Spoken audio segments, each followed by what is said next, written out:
26 नवंबर जीव विज्ञान बायोलॉजी का पूरा पेपर मिल चुका है। नमस्कार प्यारे बच्चों, स्वागत आप सभी का आपके अपने YouTube चैनल में। अगर आप राजस्थान बोर्ड कक्षा 12 के स्टूडेंट हैं और 26 नवंबर जीव विज्ञान बायोलॉजी पेपर की आप तैयारी कर रहे हैं तो ये वीडियो आप सभी बच्चों के लिए स्पेशल है। वीडियो को आपको कंप्लीट देखना है। इस वीडियो के अंदर मैं आपको राजस्थान बोर्ड कक्षा 12 जीव विज्ञान बायोलॉजी का एक ऐसा पेपर देने वाला हूं जो आपके 26 नवंबर को आने वाला है। अगर आपने एग्जाम से पहले इस पूरे पेपर को आपने अच्छे से तैयार कर लिया तो 26 नवंबर को जीव विज्ञान के पेपर में, बायोलॉजी के पेपर में आप पूरे 40 नंबर फोड़ सकते हैं। पूरे 40 नंबर आप आराम से ला सकते हैं। तो पूरा पेपर विद सॉल्यूशन आपको मिलने वाला है, तो वीडियो को आपको कंप्लीट देखना है। तो सबसे पहले पेपर में आप देख सकते हैं अनुक्रमांक, रोल नंबर यहां पर आपको अंकों में लिखना है और यहां पर रोल नंबर आपको शब्दों में लिखना है। और पेपर में कुल प्रश्नों की संख्या आप देख सकते हैं 45 क्वेश्चन आपको दिए गए हैं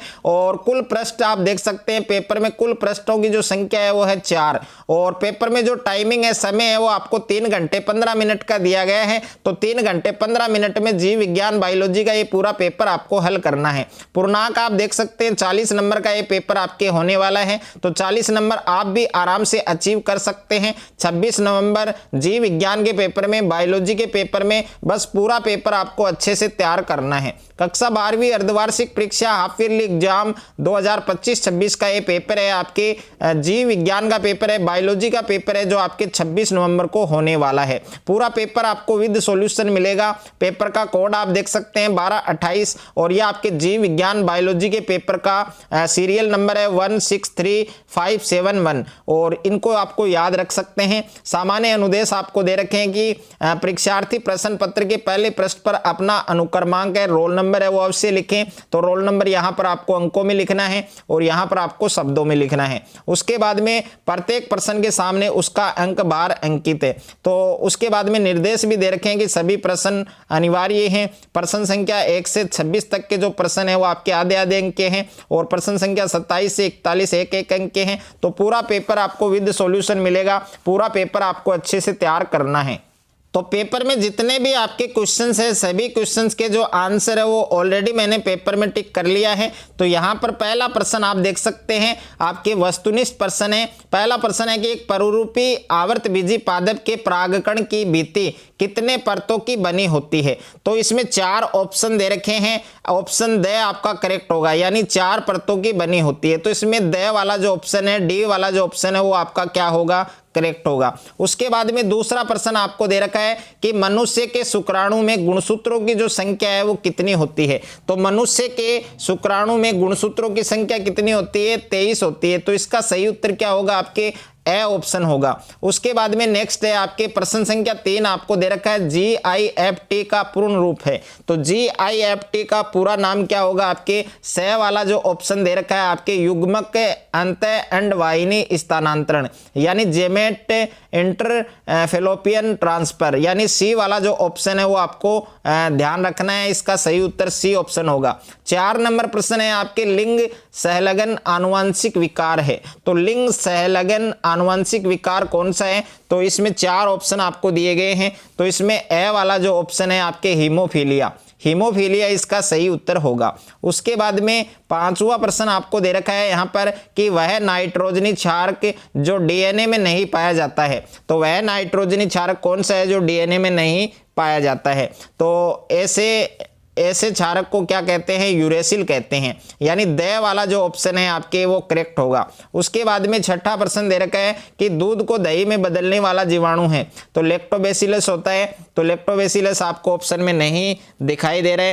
तो 6 वाले के अंदर ए ऑप्शन हो जाएगा आपके लैक्टिक एसिड बैक्टीरिया, यानी लैक्टिक एसिड बैक्टीरिया है, उससे हम क्या कर सकते हैं, दूध को दही में बदल सकते हैं। तो दूध को दही में बदलने वाले जीवाणु का नाम है। 7वां प्रश्न है आपके कि प्रथम खोजा गया प्रतिबंधित एंडोन्यूक्लियज एंजाइम कौन सा है। तो 7वां जो प्रश्न है इसका सही उत्तर आपके ऑप्शन नंबर बे होगा। और 8वां प्रश्न है आपके कपास के मुकुल कर्मी को नियंत्रित करने वाला प्रोटीन कौन सा है। तो 8वां प्रश्न है, इसका सही उत्तर है वो आपके ऑप्शन नंबर ए होगा। ओके। और 9वां प्रश्न आपको दे रखा है कि किसी दी गई अवधि के दौरान समष्टि का जो घनत्व है वो किस प्रक्रम से घटता है।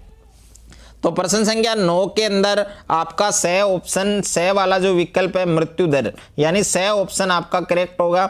10वां प्रश्न है वह समष्टि पारस्परिक क्रिया जिसमें दोनों जातियों को हानि होती है क्या कहलाती है। तो 10 वाले प्रश्न में आपके स ऑप्शन होगा स्पर्धा। ओके, और उसके बाद में नेक्स्ट है आपके 11वां प्रश्न आपको दे रखा है कि पारितंत्र की शब्दावली में हरे पौधों को क्या कहते हैं। जो हरे पादप होते हैं उनको क्या कहा जाता है, तो उनको उत्पादक कहा जाता है। स ऑप्शन आपका क्या होगा, करेक्ट होगा।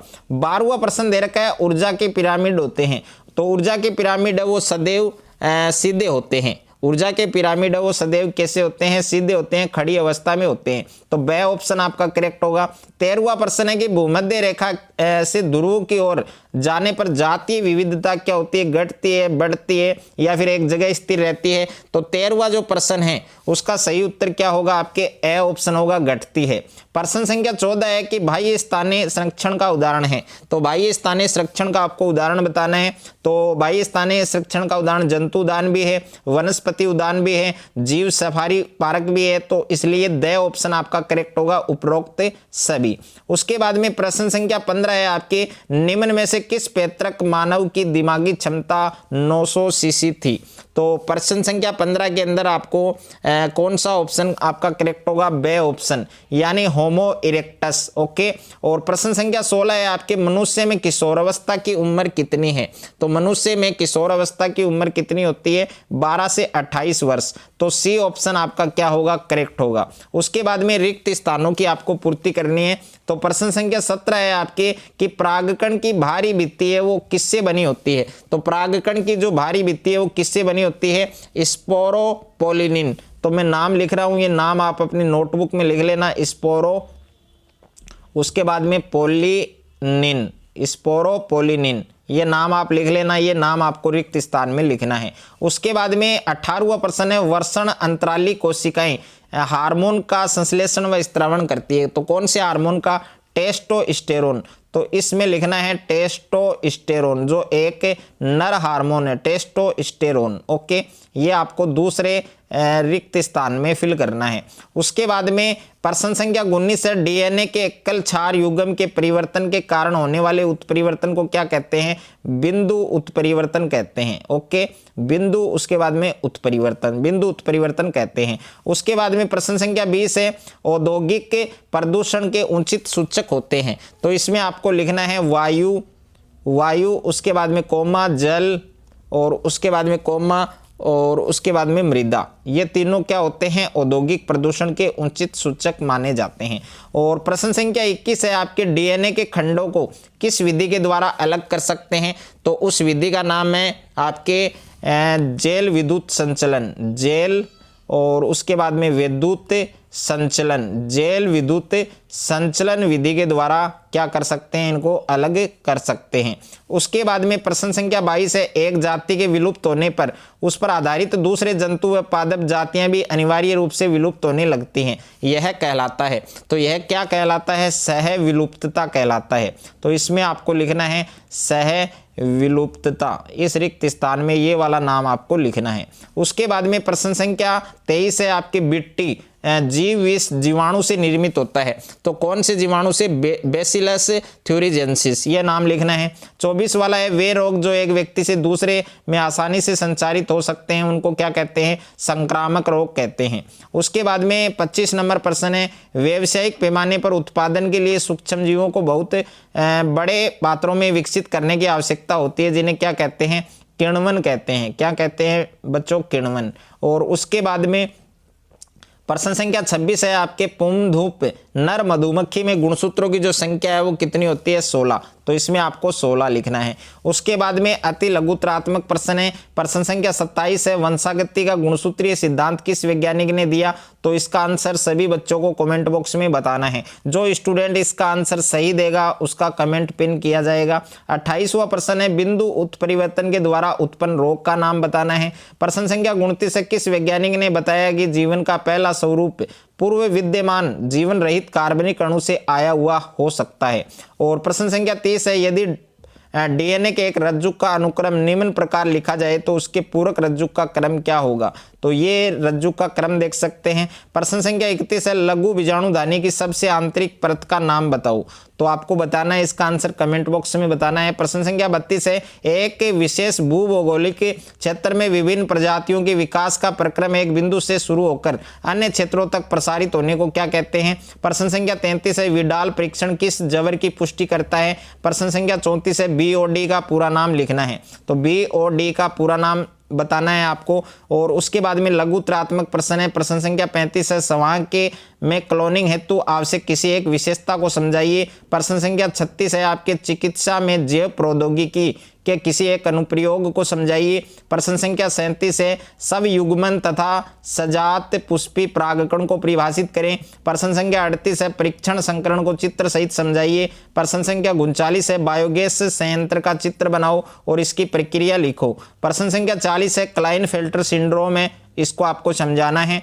और उसके बाद में दीर्घ उत्तरीय प्रश्न आपको दे रखे हैं। तो प्रश्न संख्या 41 है, आपके निम्न समष्टि पारस्परिक जो क्रियाएं उनको समझानी है। तो एक है आपके सहयोजिता और दूसरा है आपके सहोपकारिता, तो दोनों को आपको समझाना है। प्रश्न संख्या 42 है, अनुलेखा किसे कहते हैं और जीवाणु में अनुलेखन को समझाइए और आवश्यक चित्र है वो भी बनाना है। अथवा में प्रश्न दे रखा है, आनुवंशिक कूट किसे कहते हैं, इसकी 4 विशेषताएं आपको बतानी है। और प्रश्न संख्या 43 है, शुक्र जनन की क्रिया का केवल रेखा चित्र बनाइए। अथवा में दे रखा है, आर्तव चक्र किसे कहते हैं, आपको केवल चित्र बनाना है। निम्नात्मक प्रश्न आपको दे रखे हैं 4-4 नंबर के। तो प्रश्न संख्या 44 है, प्रतिरक्षा किसे कहते हैं और सहज प्रतिरक्षा के अवरोध समझाइए। अथवा में प्रश्न है, स्व प्रतिरक्षी रोग क्या है, एक प्रतिरक्षी अणु की संरचना का चित्र आपको बनाना है। और प्रश्न संख्या 45 है, खाद्य श्रृंखला किसे कहते हैं, एक खाद्य श्रृंखला को चित्र के द्वारा समझाइए। अथवा में प्रश्न है, पारिस्थितिकी पिरामिड क्या है और ये कितने प्रकार के होते हैं, जैव मात्रा के पिरामिड को उपयुक्त चित्र के द्वारा आपको समझाना है। तो जीव विज्ञान बायोलॉजी का पूरा पेपर जो आपके 26 नवंबर को होने वाला है, पूरा पेपर इस वीडियो के अंदर मैंने आपको बताया है। तो पूरा पेपर आपको अच्छे से तैयार करना है।